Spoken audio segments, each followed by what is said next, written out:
Malaking tulong lalo na para sa mga pasyenteng nangangailangan ng blood transfusion gaya ng dengue at cancer ang Sagip Dugtong Buhay Bloodletting Project ng inyong Kapuso Foundation.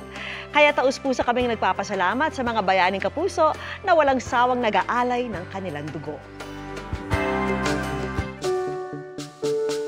Naging advokasya na raw ni Valeriano ang pagdodonate ng dugo simula pa noong 2001.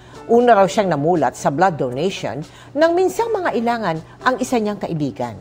Pero mas nakita raw niya ang importansya nito nang ang mismong ina niyang may colon cancer ang nangailangan. Kaya mula noon, naging suki na siya sa ating taunang Sagip Dugtong Buhay Bloodletting Project sa Ever Commonwealth.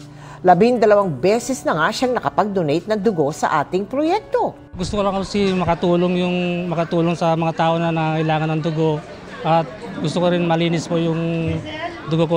Ngayong taon, hindi niya ulit pinalagpas ang ating bloodletting project. At kasama pa niya ngayon ang kanyang anak. Inikayat po ako ng papa ko para makatulong.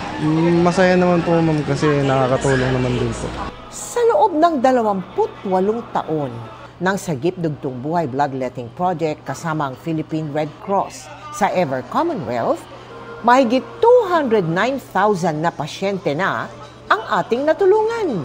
Malaking tulong po itong Sagip Dugtong Buhay, lalong-lalo na ngayon, tumataas ang kaso ng ating dengue cases sa bansa. No?